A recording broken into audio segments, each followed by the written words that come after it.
सदगुरु कबीर ने कहा है, काल करे सो आज कर, आज करे सो अब, पल में परलय होएगा, बहरी करेगा कब। ऐसा लगता है जैसे कुछ लोग सदगुरु कबीर के पास आए होंगे और सदगुरु कबीर ज्ञान चर्चा कर रहे होंगे। लोगों ने पूछा होगा कि मैं धर्म के पथ पर चलना चाहता हूं, मैं प्रेम के पथ पर चलना चाहता हूं, कब से शुरू करूं? तो साहब ने यही कहा होगा कि काल करे सो आज कर। यदि तुमने कोई शुभ संकल्प लिया है, कभी भी उसे कल पर मत टालना। यदि कुछ अच्छा करने का संकल्प है तो कल पर मत टालना, उसे आज ही कर लेना। और यदि आपने कुछ अच्छा करने का संकल्प आज लिया है तो उसे अभी ही कर लेना। कौन जानता है कब किस क्षण प्रलय हो जाए, कौन जानता है अगले ही पल क्या हो जाए। भविष्य कोई नहीं जानता। बड़े से बड़े सूरमाओं को भी पता नहीं है अगला पल क्या हो जाए। इसलिए यह सोच कर कि हम आगे कर लेंगे, कल कर लेंगे, अचेत मत हो जाना। आज और अभी ही करना, क्योंकि मृत्यु पर किसी का वश नहीं। संसार के अन्य चीजों को वश में किया जा सकता है, धन के द्वारा, पद के द्वारा अपने नियंत्रण में किया जा सकता है, लेकिन मृत्यु को कोई अपने वश में नहीं कर सकता, क्योंकि ये शरीर मृत्यु के वश में है। वो घटना महाभारत की, जब युधिष्ठिर के दरबार में एक बड़ा सा घंटा लगा होता था और उस घंटे को तब बजाया जाता था जब किसी युद्ध में कोई विजय प्राप्त करता था। यदि एक युद्ध जीता है तो एक बार घंटा बजता था, 2 बार युद्ध जीता है या 2 राजाओं को हराया, 3 राजाओं को हराया, उस तरह से 3 बार घंटा बजता था, ताकि पूरे राज्य को, पूरे राजधानी को पता चले कि पांडवों ने युद्ध जीता है और कितना जीता है। संजोग की बात, एक भिक्षुक आया, एक याचक आया और युधिष्ठिर से कहा कि मुझे कुछ दे दीजिए, कुछ दान चाहिए। युधिष्ठिर व्यस्त थे, उन्होंने कहा कल आना, कल दे देंगे। इतना कहना था कि भीम उठा और वो घंटा बजाना शुरू कर दिया। 1 बार, 2 बार, 3 बार, वो रुक ही नहीं रहा है। 5, 10, 15, 20 बार बजाना शुरू। युधिष्ठिर भी घबराया, राज्य के लोग भी आश्चर्यित, सब लोग बाहर निकल गए कि इतना बड़ा युद्ध कौन और कहां जीत लिया। पांडवों ने इतने सारे युद्ध कहां जीत लिए। एक युद्ध जीतना तो इतना कठिन होता है, 2-4 बार घंटा तो बजा है इस राज्य में, ये 20-25 बार और रुक भी नहीं रहा है, बजाए चला जा रहा है। युधिष्ठिर खुद घबराया, अर्जुन बाहर आया, सारे लोग बाहर आ गए। कहा ये मामला क्या है, ये भीम इतना घंटा बजा क्यों रहा है, कहीं पागल तो नहीं हो गया। अरे 2-4 बार भी बजाना आश्चर्य की बात है, क्योंकि ये घंटा तो युद्ध जीतने के बाद बजता था। ये ऐसा कौन सा युद्ध जीता गया है। युधिष्ठिर पहुंचे, भीम को इशारा करके रोका कि भीम ये तुम क्या कर रहे हो, तुम्हें पता भी है ये घंटा क्यों बजता है। जब किसी युद्ध में हम लोग विजयी होते हैं उसके बाद यह घंटा 1 बार बजाया जाता है।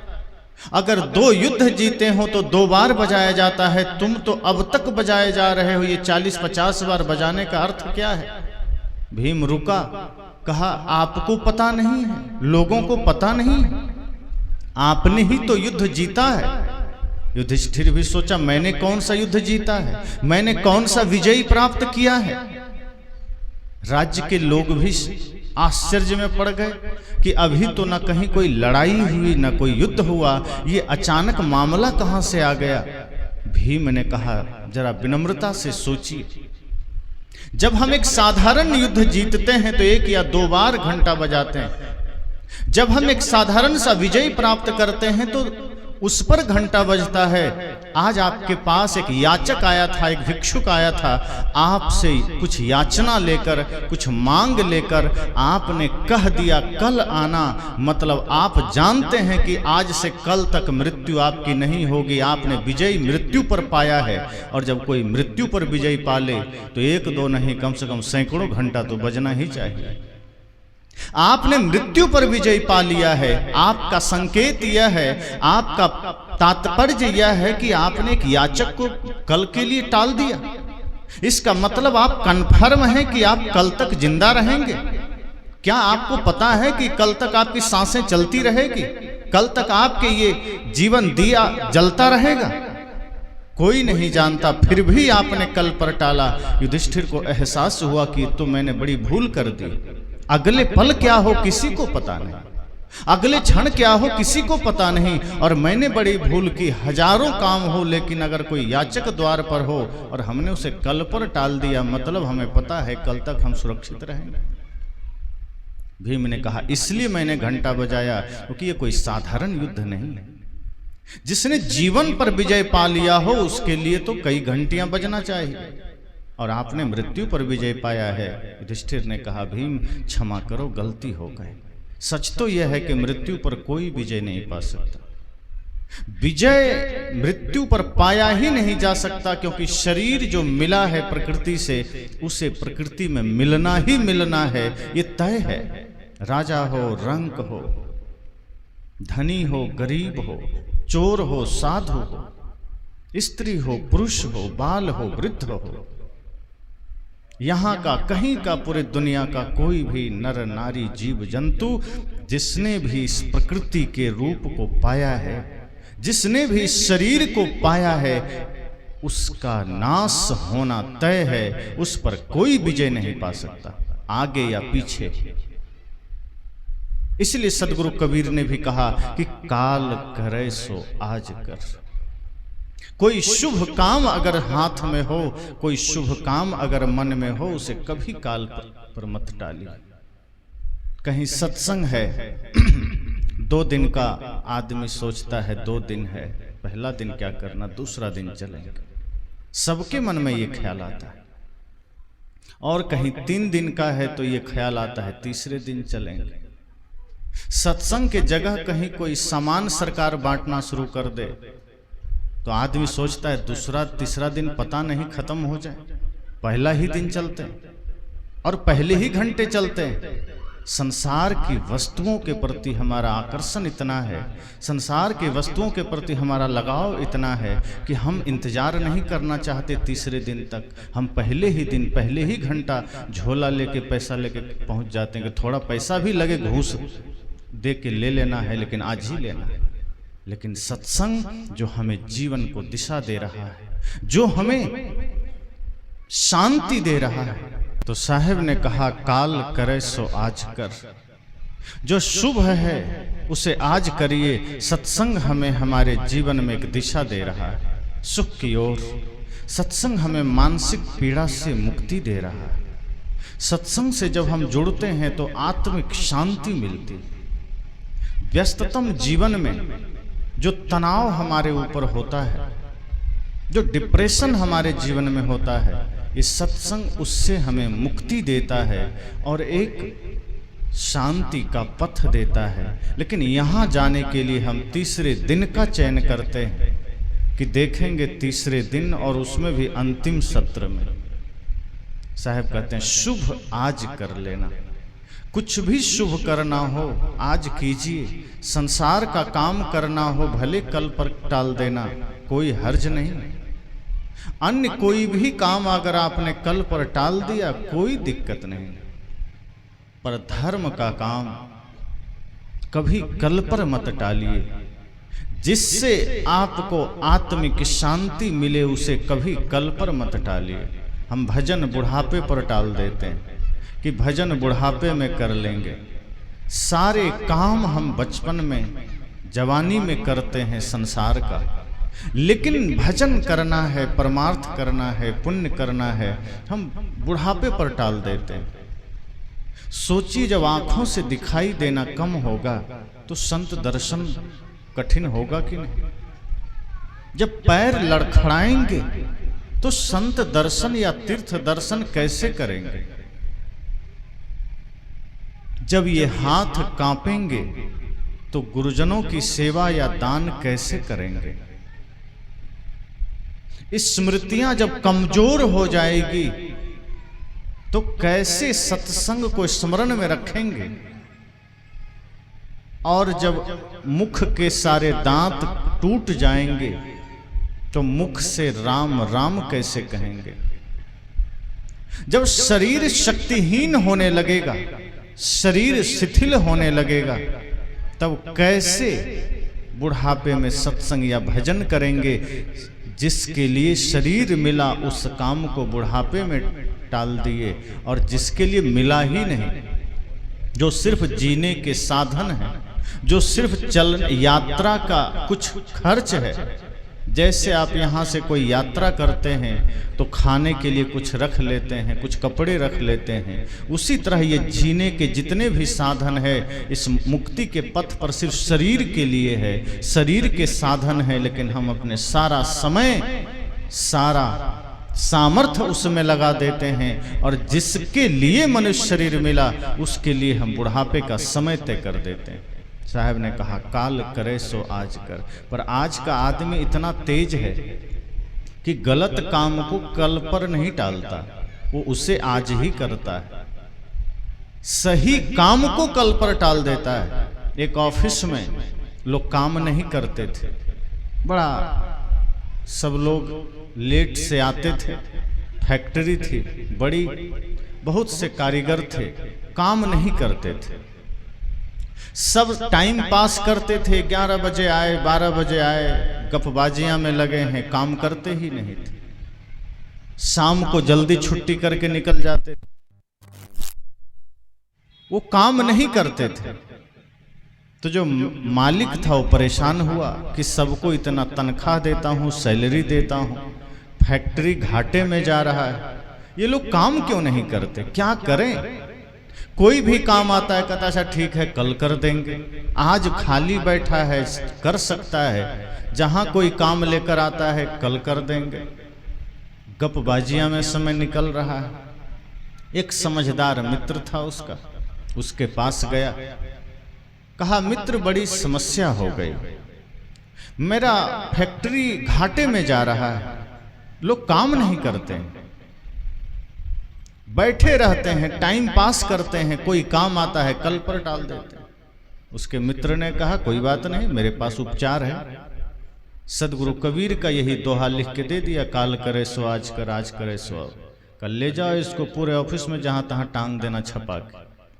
का इससे क्या होगा? का पढ़ के प्रेरणा मिलेगी, पढ़ करके भीतर परिवर्तन आएगा, हो सकता है वो आज ही तुम्हारा काम करने लगे। मित्र ने सोचा बात ठीक ही है, ऐसे महान संत का दोहा है, क्या पता जीवन में बदलाव आ जाए। वो ले गया, छपा करके जगह जगह ऑफिस में जहां काम होता था, वर्कशॉप में, सब जगह लगा दिया, और लगा करके दूसरे दिन ऑफिस गया।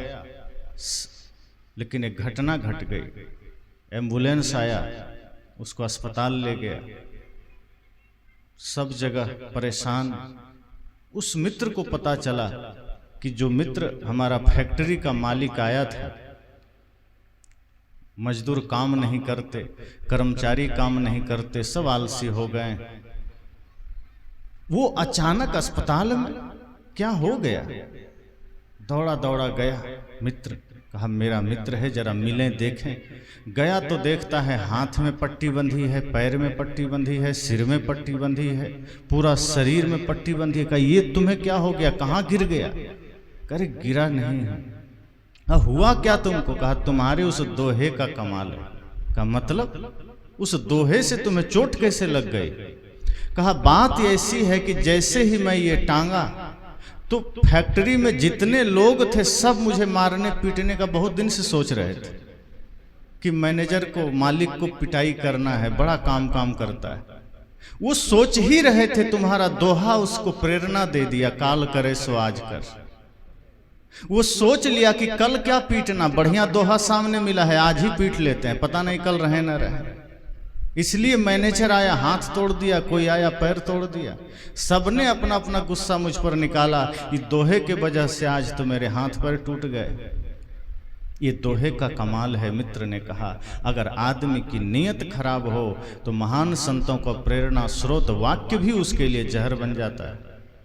सदगुरु कबीर ने इस अर्थ में तो नहीं कहा था कि पाप जो आज करना है उसे अभी कर लो, कल करना है उसे आज कर लो, कि चोरी करने का मन है कल और आज कर लो। साहब ने कहा था, जो कल्याण का काम है, धर्म पथ पर चलने का काम है, सत्य पथ पर चलने का काम है, उसे कल पर मत टालना, कोई ठिकाना जीवन का नहीं। धर्म पथ पर चलने का संकल्प कल पर मत टालना। साहब ने ये कहा था कि इस संसार में जीवन कितना है कोई नहीं जानता, लेकिन हमारे मन की समस्या ये है कि जो नकारात्मक बातें हैं हम उसे जल्दी ग्रहण करते हैं, सकारात्मक ग्रहण नहीं करते हैं। यहाँ 2 घंटे कितनी भी अच्छी बातें कही जाए, जल्दी मन मस्तिष्क में नहीं घुसेगा, लेकिन गेट के बाहर अभी कोई गाली देना शुरू करे, सबकी नजर उधर चली जाएगी। कौन है भाई जो नहीं सुनने वाला? अगर आपको कोई बढ़िया बात सुना रहा है, आपको समझ में नहीं आएगा, दूर से कोई आपके लिए गाली दे दी, आप तुरंत कहते हैं क्या बोला। हमारा मन वहां जल्दी पहुंच जाता है। नकारात्मकता को ग्रहण हमारा मन जल्दी करता है, निगेटिविटी को हमारा मन जल्दी एक्सेप्ट करता है। जहाँ पॉजिटिविटी है, जहाँ सकारात्मकता है, जहाँ सदचिंतन है, वहाँ हमारा मन जल्दी आना नहीं चाहता। कारण क्या है? अनादि काल से हमारा मन संसार का ही चिंतन किया है, अनादि काल से हमारा मन उन्हीं विषयों में रमा है। इसलिए जैसे ही मन को उसके अपने अनुसार मिलता है, मन वहाँ चला जाता है। जैसे आप पानी गड्ढे में गिराइए जमीन पर, तो पानी गड्ढा में खुद चला जाता है ना। कोई भी तरल पदार्थ आप जमीन पर गिरा दीजिए, जिधर गहराई होगी गड्ढा होगा, खुद चला जाएगा। गड्ढे में ले जाने के लिए कोई मेहनत नहीं करना पड़ता। पर उसी पानी को, उसी तरल पदार्थ को ऊंचा ले जाना हो तो यंत्र लगाना पड़ता है, मोटर लगाना पड़ता है। ये संसार का मार्ग, बुराई का मार्ग, गंदगी का मार्ग समझना गहरे है, गड्ढे हैं सब। मन यहाँ खुद चला जाता है, कुछ मेहनत नहीं करना पड़ता। थोड़ा असावधान हुए कि आदमी का जीवन नरक में चला जाएगा। इसलिए किसी को चोरी करने के लिए ट्रेनिंग नहीं लेना पड़ता। आज कहीं कोई चोरी सिखाने वाला विद्यालय नहीं मिलेगा, महाविद्यालय, विश्वविद्यालय नहीं मिलेगा कि चलो उस महाविद्यालय से पढ़कर ये चोर आया है। चोरी कहाँ, कब, कैसे आ गई जीवन में, चोर को भी पता नहीं चलता। धीरे धीरे कैसे हम उस दलदल में चले गए। थोड़ी सी असावधानी आई और एक आदमी चोरी में ही पीएचडी कर लेता है, बिना विद्यालय गए, बिना डिग्री पाए, पीएचडी की डिग्री। एक आदमी शराब के नशे में लगा, कहीं नहीं सीखने गया, कोई कोचिंग सेंटर में नहीं गया, किसी गुरु के पास नहीं गया, आसपास थोड़ा सा भनक लगा, इधर उधर कुसंग पड़ा, धीरे धीरे इतना महारत हासिल कर लिया कि वो 1 नंबर का शराबी बन गया। जुआ खेलने के लिए कोई विश्वविद्यालय नहीं है। मन गंदगी में जल्दी जाता है, निगेटिविटी में जल्दी जाता है। इसलिए जैसे ही मन को हम हल्का ढील देते हैं, मन को थोड़ा सा छूट देते हैं, मन हमें गंदगी में ही लेकर जाता है, मन हमें बुराई में ही लेकर जाता है। वो आपको धर्म में नहीं ले जाएगा। इसलिए साहब ने कहा कि उठत बैठत कबहू न छूटी ऐसी तारी लागी। इसलिए सावधानी, ध्यान, सजगता ऐसी हो जो सोते जागते उठते बैठते कभी छूटे नहीं। अगर एक क्षण को असावधान हुए, अगर एक क्षण को भी मन को मौका दिए, वो आपको पटक देगा ले जाके। तुरंत आपको नफरत में ले जाके पटक देगा, तुरंत आपको बुराई में ले जाके पटक देगा। कब मन आपको गुलाम बना ले कोई ठिकाना नहीं, साहब ने कहा। इसलिए सावधान रहना है। गंदगी के पीछे मन आपको जल्दी ले जाता है, बुराई के पीछे जल्दी ले जाता है। जितनी भी बुराइयां जीवन में आती है, कोई बहुत मेहनत नहीं करना पड़ता, थोड़ी असावधानी किए जीवन में बुराई आ जाती है। अच्छा बनने के लिए तप की आवश्यकता है, अच्छा बनने के लिए ध्यान की आवश्यकता है, बुरा बनने के लिए कुछ करने की आवश्यकता नहीं है। थोड़ा बेहोशी आई, बुरा आदमी बन जाता है। थोड़ा अपने से नियंत्रण हटा, बुरा आदमी बन जाता है। गाली देने के लिए मेहनत नहीं करना पड़ता। अगर किसी को गाली देनी हो, बहुत ज्यादा ट्रेनिंग की जरूरत नहीं है, लेकिन किसी को कोई दो चार अच्छी बातें सुनानी हो, हमें बड़ा सोचना पड़ता है। कोई कह दे जरा कुछ ज्ञान की चर्चा सुनाओ, हमें सोचना पड़ता है। और ज्ञान पर चल के दिखाओ, तब तो हमें दिन में तारे नजर आने लगते हैं। लेकिन बुरा करना हो, बुरा सोचना हो, बुरा बोलना हो, आदमी बोल लेता है।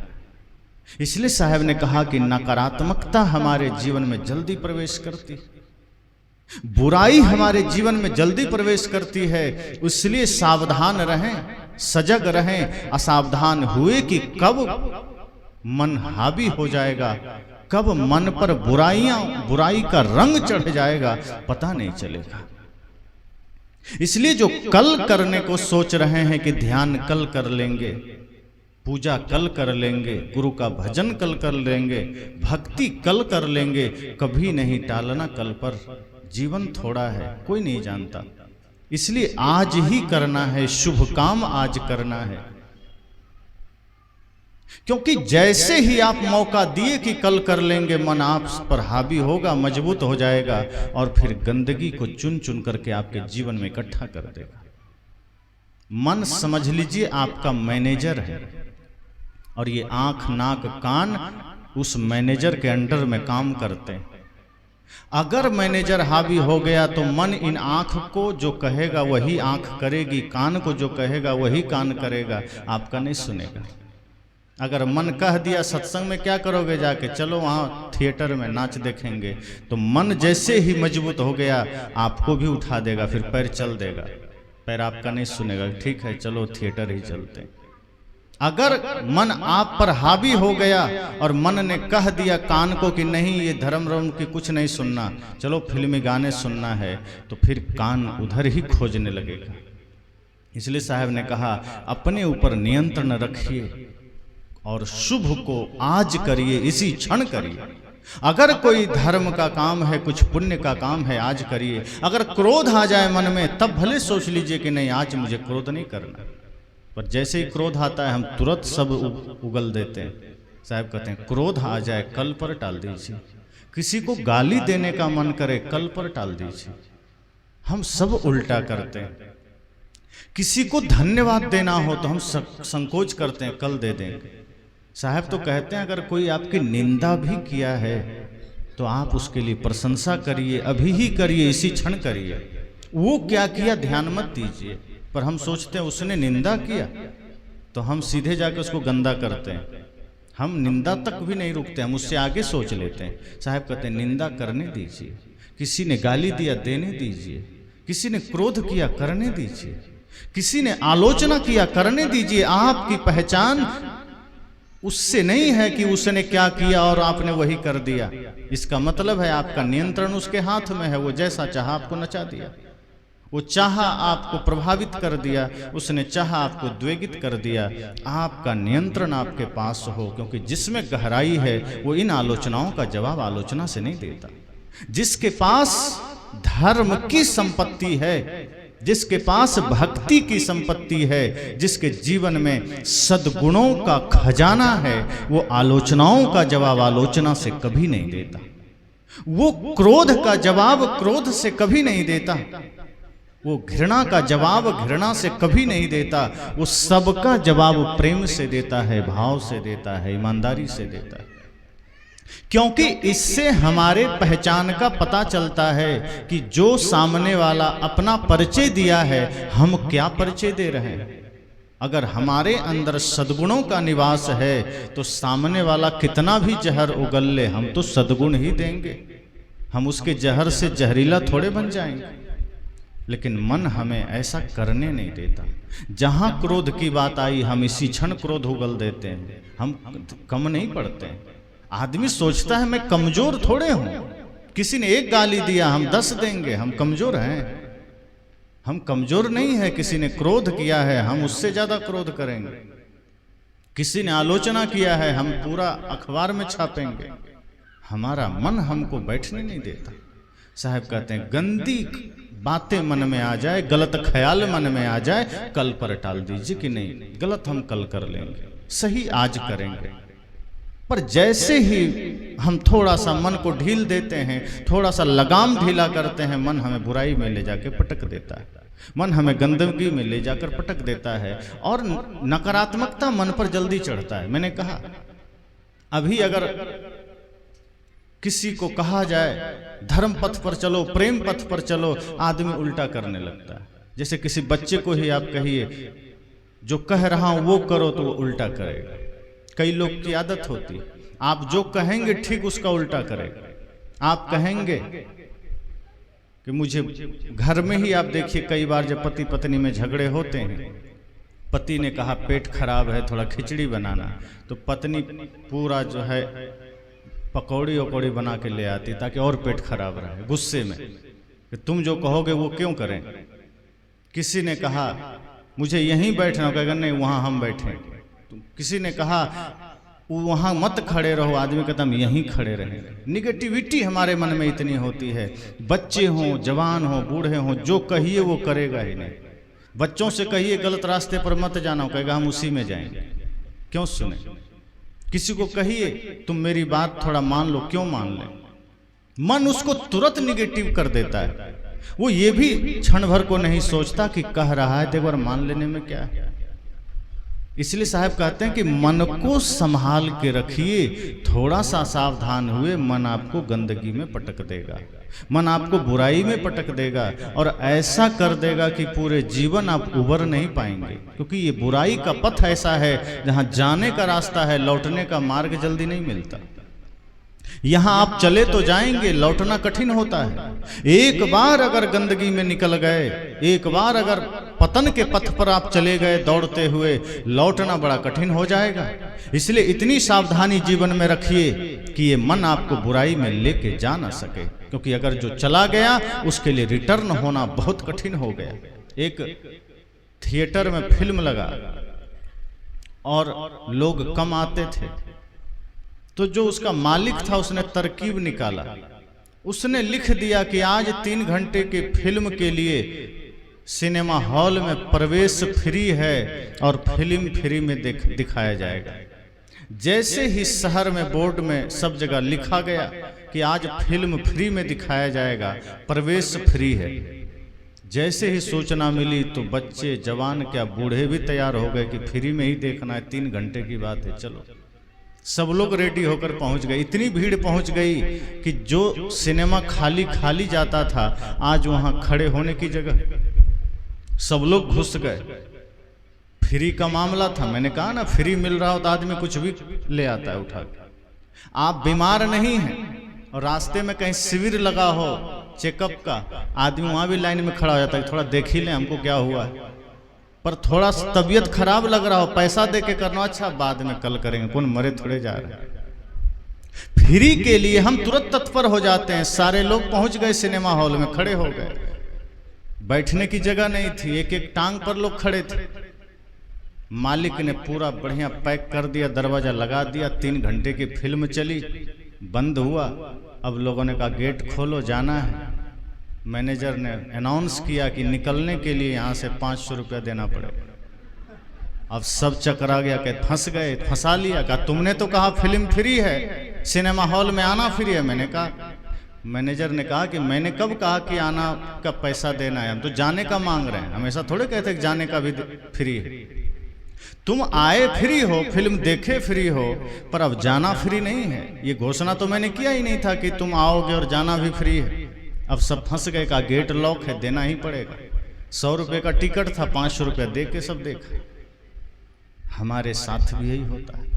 जिस जीवन के आनंद को हम सरलता से पा सकते हैं उसको ठुकरा करके हम बुराई स्वीकार करते हैं, हम उस कठिनाई को स्वीकार करते हैं। जब उस पर एक बार हम चल देते हैं, वहां से लौटना बहुत कीमत चुकानी पड़ती है, बहुत मेहनत करनी पड़ती है, जल्दी कोई लौट नहीं पाता है बुराई के रास्ते से। साहब ने कहा इसलिए कभी भी गलत काम को आज इस क्षण में मत करने लग जाना। गुस्सा आ जाए कल पर टाल दीजिए, कई बार गुस्सा अनर्थ का कारण बन जाता है। हम थोड़ा सा असावधान होते हैं, हमारा छोटा सा गुस्सा पूरे परिवार के लिए कलंक बन जाता है, नर्क बन जाता है। एक पिता आया, अपने बच्चे को 10,000 की गड्डी दे दिया, खेलो। घमंड था, पैसा मेरे पास बहुत है, एक ही बेटा है, क्या दिक्कत है। बच्चा खेल रहा है, बच्चे को क्या पता 10,000 रुपया क्या होता है। आप छोटे से बच्चे को 10,000 का 1,00,000 रुपया दे दीजिए और बगल से कोई टॉफी दिखाए तो टॉफी पकड़ने चला जाएगा पैसा फेंक के, क्योंकि उसकी नज़र में टॉफी की कीमत है, पैसे की कोई कीमत नहीं। उस नादान मासूम बच्चे को क्या पता ये 10,000 क्या होता है। वो खेलते खेलते गया, चूल्हे में डाल दिया, जल के राख हो गया। अब उसके बाप को बड़ा गुस्सा आया, अब तक जो प्यार लुटा रहा था, इतना गुस्सा आया कि उठा के उस भट्ठी में बच्चे को भी डाल दिया। क्षण भर में बच्चा जलकर राख। गुस्सा में स्वयं पर नियंत्रण नहीं कर पाया। थोड़ा सा गुस्सा, थोड़ा सा क्रोध अपने बच्चे से हाथ धो बैठा। ये नहीं सोचा ये सारी संपत्ति इसी के लिए है, 10,000 कौन कहे, 10 लाख भी अगर ये बर्बाद कर देता था तो इसी के लिए, फिर आ जाता, बच्चा तो रह जाता। ये मामला देखकर उसकी माँ को, बच्चे की माँ को रहा नहीं गया। वो भी परेशान हो गई, एक ही बेटा था, वो भी आपा खो बैठी और कुएं में कूद के जान दे दी। थोड़ा सा गुस्सा। अब ये दोनों मामला ये देखा, ये भी पागल हो गया, रेल की पटरी में लेट गया, ट्रेन आया, इसको भी खत्म कर दिया। थोड़े से गुस्से से पूरा परिवार चौपट हो गया। गुस्सा कभी भी आपका मित्र नहीं है। अगर किसी भी कारण से गुस्सा आ जाए, वहां पर ये सोच लीजिएगा कि ये मेरे जीवन का सबसे भयंकर शत्रु है, कभी भी इसको हम अपने हृदय में जगह नहीं देंगे। अगर सामाजिक व्यवस्था के लिए आप गुस्सा करते हैं वो अलग मैटर है, लेकिन अगर परिवार में जीते हैं, परिवार में रहते हैं, मित्र के साथ रहते हैं, अगर आपके गुस्से से घर टूट सकता है, किसी का जीवन बर्बाद हो सकता है, ऐसा गुस्सा किस काम का। गुस्सा अनुशासन के तहत हो, अलग चीज है कि आप अनुशासन सिखा रहे हैं, सामाजिक मर्यादा सिखा रहे हैं, थोड़ा कड़क बने रहिए, लेकिन अंदर से प्यार का हाथ हो। आपका कड़कपन बस चाहिए। बच्चों के लिए प्यार भी हो, अनुशासन भी हो, लेकिन हम वो भयंकर गुस्सा कर लेते हैं जिससे हमारा परिवार बर्बाद हो जाता है, जिंदगी बर्बाद हो जाती है। संत कहते हैं कि कल पर टाल दीजिए अगर ऐसे कोई भयंकर बवंडर मन में आ जाए। किसी को गाली देने का मन करे, तुरंत सोचिए मुझे आज देना ही नहीं है, कल दे देंगे, 1 घंटे बाद दे देंगे, 2 घंटे बाद दे देंगे, इस क्षण नहीं देना। अब बहुत क्रोध आ जाए, तुरंत वहां से निकल लीजिए, या कहीं शांत में बैठिए, सांसों पर मन को लगाइए। अगर फिर भी गुस्सा शांत नहीं हो रहा है, लंबी गहरी श्वास लीजिए और कुछ देर के लिए श्वास को रोक लीजिए। ये प्रयोग आप करके देखिए, गुस्सा तुरंत ठंडा हो जाएगा। क्यों? क्योंकि गुस्से का वजह कौन है? आपका मन। आपका मन आपको अपने वश में कर रखा है, इसलिए उसके अंदर ये क्रोध का विकार आ रहा है, उसके अंदर काम का विकार आ रहा है, लोभ का विकार आ रहा है। लेकिन जैसे ही आप सांसों को रोकते हैं और उस पर अपना नियंत्रण करते हैं, मन को आपसे शक्ति मिलना बंद हो जाता है। वहां जीवन और मृत्यु का संघर्ष शुरू हो जाता है, और जैसे ही आपकी पूरी चेतना मृत्यु पर केंद्रित होती है, श्वास पर केंद्रित होती है, मन को सत्ता मिलना बंद, क्रोध कहां गया पता भी नहीं चलेगा, काम कहां गया पता भी नहीं चलेगा। इसलिए जब भी कभी मन मस्तिष्क में ऐसे विकार आ जाएं, चाहे क्रोध के हों, लोभ के हों, अहंकार के हों, काम के हों, आप तुरंत कोशिश कीजिए ये मेरा अपना हितैषी नहीं, ये मेरे जीवन का शत्रु है, इसे हम अपने जीवन में जगह नहीं देंगे। पर हम इतना जल्दी उसके प्रभाव में आ जाते हैं कि हमें गुस्सा आता ही आता है, हम सब चौपट करते ही करते हैं। साहब ने कहा नहीं, शुभ को आज करना, अशुभ को कल पर टाल दीजिए। हम उल्टा कर लेते हैं, हमारा मन सही से सही चीजों को स्वीकारना ही नहीं जानता। जो नकारात्मक है हम उसे जल्दी स्वीकारते हैं। जैसे किसी बच्चे को आप दे दीजिए कोई डिब्बा, कोई बॉक्स, जाओ घर में रख आना, वो चुपचाप रख आएगा। पर जैसे ही आप कह देंगे देखो घर में दे देना लेकिन इसको खोलना मत, जैसे ही आपने कह दिया खोलना मत, अब उसका मन गणित लगाएगा, क्या है भाई इसके अंदर, ऐसा क्या है जो खोलना मत कह दिया। अब वो चुपके से दीवार के पीछे किनारे जाके डिब्बा खोलना चाहेगा, भले ही खाली है, वो खोलना जरूर चाहेगा कि देखें तो जरा है क्या, और खोलता ही खोलता है। कहीं कोई बैठा हो सीधा, 1000 आदमी गुजर जाए देखेगा नहीं, पर कहीं पर्दा डाल के बैठा हो तो हर कोई उठा के देखेगा कौन है जरा देखें तो। मन निगेटिव है, वो आपको नकारात्मक में लगाता है कि जहां मना किया गया मन वहां जाएगा, जहां रोका गया कि यहां मत थूकें वहीं आप सबसे देखेंगे यहां ना थूके पर थूका हुआ रहेगा, उसी पर थूकता। एक आदमी बढ़िया घर बनाया गांव में, बड़ा सुंदर घर, लेकिन उसके घर के पीछे से ही रास्ता था जाने का। अब आदमी थोड़ा तेज तर्रार दिमाग का आदमी था, सोचा मेरी बुद्धि बड़ी तेज है, तो कोई मामला नहीं था, घर बना लिया ठीक था, लेकिन थोड़ा दिमाग लगाया कि पीछे से रास्ता है लोग गुजरते, तो पीछे 2-3 जगह लिख दिया यहाँ पेशाब करना सख्त मना है। अब जब तक नहीं लिखा था मामला ठीक ठाक था, किसी को ध्यान नहीं था कि यहाँ करना वरना भी निकल जाता था। लेकिन जैसे ही नजर पड़ी यहाँ पेशाब करना सख्त मना है, तो जिसको नहीं भी करना है खड़ा होकर सोचे कि क्यों, तुम हमारा मालिक हो, हम यही करेंगे। अब वो करके ही निकलता। अब जिसको भी नहीं करना है पढ़ बस लेता कि यहाँ पेशाब करना मना है। कौन है वो तुम जो मना कर रहे हो, अब तो यही करेंगे, आगे पता नहीं जगह मिले ना मिले, बढ़िया है पिछवाड़ा घर के पीछे।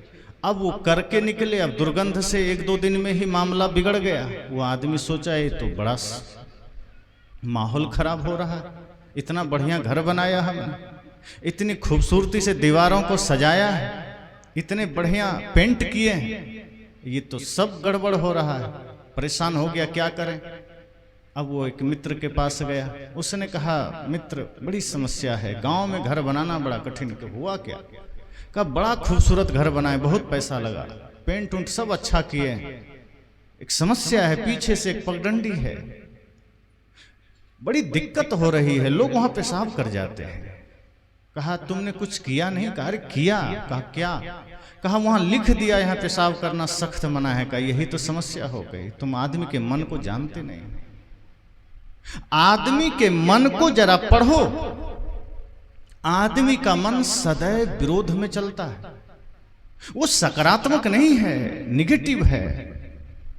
जब भी तुम किसी चीज के लिए रोक लगाओगे, जैसे सरकार कोई योजना ले आए, वो अच्छा भी है, विरोध विपक्ष करेगा ही करेगा। ये मन विपक्ष में बैठता है, ये आपकी हर योजना का विरोध करेगा, कसम खा रखा है, समर्थन कर ही नहीं सकता। तो क्या करें? कहा तुम्हें ये सब करना ही नहीं था। कहा अब क्या करें, रास्ता बताओ। उसने कहा जाओ अब जो मैं कह रहा हूं वो लिख देना। कहा क्या? कहा लिख देना सावधान यहाँ पेशाब करना ही पड़ेगा। अब लिख दो। कहा अरे तब तो और करेगा। कहा मैं कह तो रहा हूं, विश्वास रखो, जाके लिख दो। आदमी निगेटिव सोचता है, वो जाके लिख दिया 3 जगह सावधान यहाँ पेशाब करना ही पड़ेगा। एक आदमी शुरू ही कर रहा था, नजर पड़ गई, करना ही पड़ेगा, तुम मेरा मालिक है, बिल्कुल नहीं करेंगे, अब तो हम आगे ही जाके करेंगे, यहां तो बिल्कुल नहीं करेंगे, हम तुम्हारा नौकर हैं, आदेश देने वाला तुम कौन हो। मन कभी भी सकारात्मक नहीं है। हमें साहब कहते हैं कि निगेटिविटी आपके मन में घुस जाएगी, आप सदैव उन्हीं चीजों को उठा के लाएंगे। गलत आज कर लें, गलत काम कर लें, गलत सोचना, गलत बोलना, क्रोध करना। लोगों ने सोचा कि ये होता कौन है आदेश देने वाला। अब पहला आदमी, दूसरा, तीसरा, सबकी नजर पड़े और तैयारी हो गई थी, फिर भी बढ़ जाए आगे कि नहीं अब नहीं करना, ये कोई मालिक थोड़े है मेरा, कहीं आगे कर लेंगे। क्यों? क्योंकि वहां आदेश उसके लग रहा है कि कोई आदमी हमको आदेश कैसे दे सकता, कोई आदमी हमें हमारा मालिक कैसे हो सकता। ये हमारे भीतर का जो अहंकार है वो हमें कभी भी शुद्ध रास्ते पर चलने नहीं देते, मन में शुभ ख्याल आने नहीं देता। साहब कहते हैं काल करे सो आज कर, इन बुराइयों के चक्कर में हम सतपथ भूल गए, भक्ति भूल गए, हम सब कल पर टाल दिए कि भजन कल कर लेंगे, आज तो खेलने खाने का समय। साहब कहते हैं ये श्वास बहुत कीमती है, एक एक क्षण निकलता जा रहा है, एक एक पल निकलता जा रहा है, कौन जाने अगले पल क्या हो जाए। इसलिए ये मत सोचिए कि शुभ काम कल कर लेंगे। ये सांसें बड़ी कीमती है और संपूर्ण राष्ट्र, संपूर्ण मानवता का ऋण हम पर है। खाली मत चले जाना। अपने लिए तो सभी जिया करते हैं, औरों के लिए जिए तो और बात है। यूं तो एक ही पांव पर चला करते हैं लोग, अगर दूसरा भी साथ दे तो और बात है।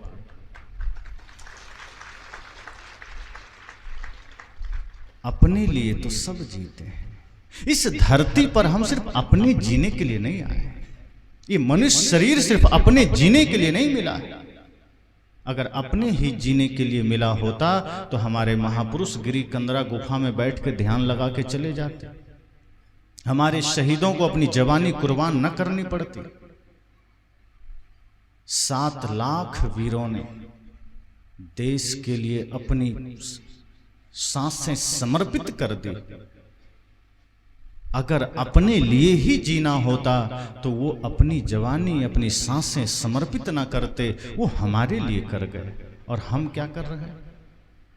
हम नफरत में, घृणा में, मैं, मेरा, इसी में करते चले जा रहे हैं। और जब शरीर लाचार हो जाता है, जब भजन नहीं कर सकते, भक्ति नहीं कर सकते, सत्संग नहीं कर सकते, समाज की सेवा नहीं कर सकते, तब ध्यान आ रहा है कि कुछ अच्छा कर लेते। तब हम रुपए का बंडल लेकर भी मौत को दिखाएंगे कि थोड़ा 2 घंटा समय दे दो। तब मौत कहेगी नहीं नहीं, अब उपाय नहीं है। जब तुम्हारे पास शक्ति थी तुमने किया नहीं, जब तुम्हारे पास समय था तुमने किया नहीं, तब तुमने प्रपंचों में बिता दिया, तब तुमने अपने निजी स्वार्थ में बिता दिया। कहा अब मौका नहीं मिलेगा। इसलिए जीवन बड़ा नश्वर है। साहब कहते हैं काल पर कभी भी अपने धर्म को मत टालना, अपने कर्तव्य को मत टालना। अगर आप एक पिता हैं, अपने पिता होने का फर्ज आज निभाइए, इसी क्षण निभाइए। अपने पुत्र में वो दिव्यता भरिए, वो संस्कार भरिए कि वो पुत्र आपको ही नहीं, इस समाज का भी भला कर सके, इस राष्ट्र का भी गौरव बन सके। अपने पुत्र, अपने पुत्रियों में वो दिव्यता भरिए, वो संस्कार भरिए कि ये भारत जो कभी विश्व गुरु हुआ करता था पुनः उस गौरव को प्राप्त कर सके। हम मत पंथ के झगड़े में फंसे चले जाते हैं, मैं तेरा के झगड़ा में फंसे चले जाते हैं, जाति पाति के झगड़े में फंसे चले जाते हैं। और इस चक्कर में हम जो धर्म है भूल जाते हैं। और धर्म क्या है? इंसानियत है, प्रेम है, सत्य है, अहिंसा है। अगर हमने इसे धारण किया तो हम सही मायने में धार्मिक हैं। जहां दया तहां धर्म है, साहब ने कहा। जहां दया है वहां धर्म है। गोस्वामी जी ने कहा धर्म न दूसरा सत्य समाना, सत्य के समान कोई दूसरा धर्म नहीं है। अगर हम ये सोचते हैं कि सत्य के बिना जीवन चल जाएगा, फिर हम धार्मिक कहां हुए? और जब अहिंसा की बात आई तब गोस्वामी जी ने सोचा कि हमने तो सत्य को पहले ही धर्म कह दिया, अब अहिंसा को क्या कहें। तब उन्होंने, व्याकरणी थे, बड़ा ही सुंदर ढंग से उन्होंने कहा परम धर्म श्रुति विदित अहिंसा, कि अहिंसा तो परम धर्म है। अगर सत्य धर्म है तो अहिंसा परम धर्म है। और अहिंसा जब हमारे हृदय में हो तो नफरत कहीं आएगी, घृणा आएगी, छल आएगा। इसलिए जीवन थोड़ा है और इस थोड़े से सांसों के मोल बड़े हैं, कीमत बड़े हैं। इसे कौड़ी के भाव में मत गंवा दीजिए। भजन बिना बावरे तूने हीरो सो जन्म गंवायो। ये हीरा सा जो सांसें हैं, ये हीरे से जो जीवन है, हम कौड़ी के भाव गंवा रहे हैं। जिन सांसों को हम क्रोध में लगा रहे हैं, जिन सांसों का उपयोग हम नफरत में कर रहे हैं, जिन सांसों का उपयोग हम विवाद में कर रहे हैं, छल में कर रहे हैं, इसका अर्थ है कि हमने हीरे को कौड़ी के दाम में लगा दिया। इसलिए हम सबको सजग होना है। ये देश हमारे लिए सर्वोपरि होना चाहिए। मतपंथ तो बनते बिगड़ते रहते हैं, संप्रदाय बनते बिगड़ते रहते हैं, पर जो सत्य है, जो सदा है, वो हमारा राष्ट्र है। हमारे संतों ने कहा है कि राष्ट्र और राष्ट्र की संस्कृति ये हमारे हृदय में सदा होना चाहिए। किसी न किसी रूप में अगर आप अपने इंसानियत में हैं, आप अपनी मानवता में हैं, तो आप राष्ट्र भक्त हैं। इसलिए बहुत जरूरी है कि हम अपने जीवन को आज शुभ कार्यों में लगा सकें, शुभ संकल्प लेकर सत्य के मार्ग पर चल सकें। एक भजन के साथ वाणी को विराम दूं। जब मौत का दिन आएगा, जब मौत का दिन आएगा, तुम्हें याद हो कि ना याद हो, जब मौत का दिन आएगा, तुम्हें याद हो कि न याद हो, जब मौत का।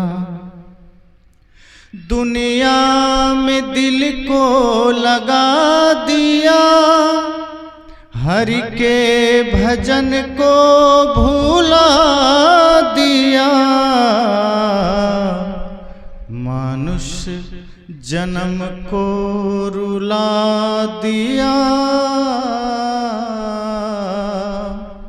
तुम्हें याद हो कि न याद हो, जब मौत का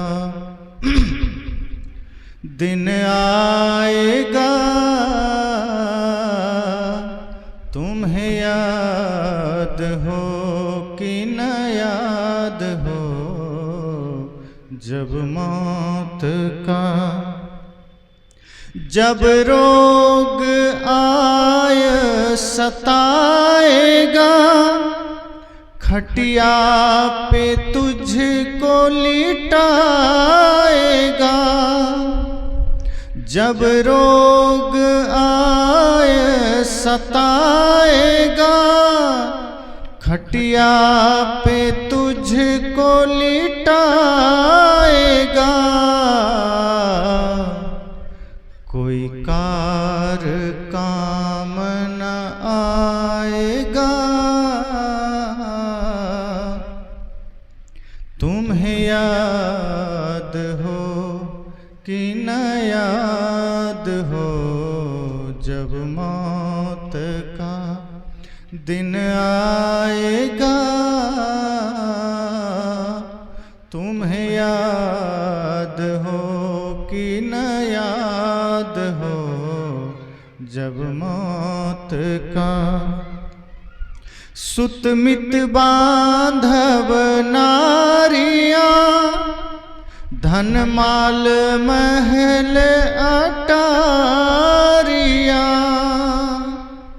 सुत मित बांधव नारियां, धन माल महल अटारियां, तेरी छूट जाएगी सारियां, तुम्हें याद हो कि न याद हो, जब मौत का दिन आएगा,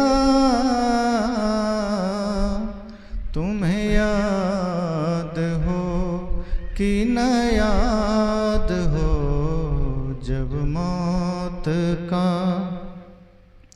यमदूत लेकर जाएगा,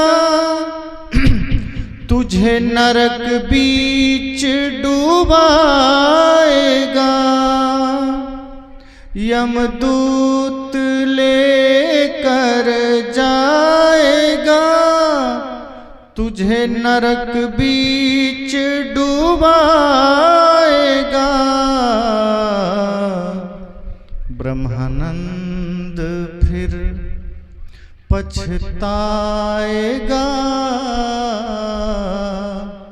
तुम्हें याद हो कि न याद हो, जब मौत का दिन आएगा, तुम्हें याद हो कि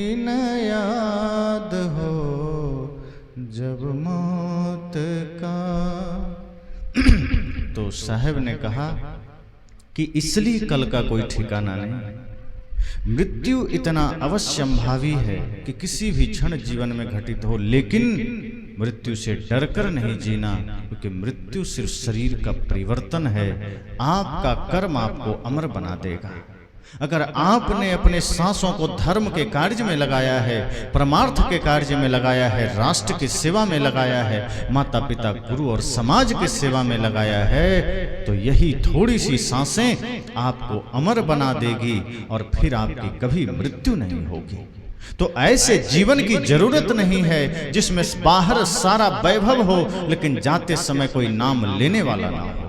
जीवन तो थोड़ा ही पर्याप्त है।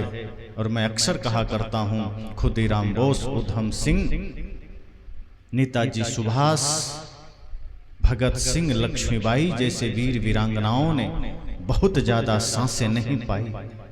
इन लोगों ने थोड़े से समय में राष्ट्र के हृदय में अपना जगह बना लिया, मानवता के इतिहास में अपने आप को अमर कर लिया। इसलिए सांसें थोड़ी हो लेकिन अगर संकल्प महान हो, कर्म महान हो, सेवा बड़ी हो, तो ये जीवन को हम जीत कर जाएंगे। और यदि हमने जीवन को घृणा, नफरत, ईर्ष्या, द्वेष में बिताया तो हम हार कर जाएंगे। तय हमें करना है, हम यहाँ से जीत कर जाते हैं या हार कर जाते हैं। तो इस 2 दिन के सत्संग के अंतिम सत्र में आप सबको अनंत शुभकामनाएं हैं। बड़े ही सुखद अवसर हमारे सत्संग समिति के लोगों ने आप सबको दिया। सत्संग करना, करवाना, ये जीवन का बहुत बड़ा पुण्य का फल होता है।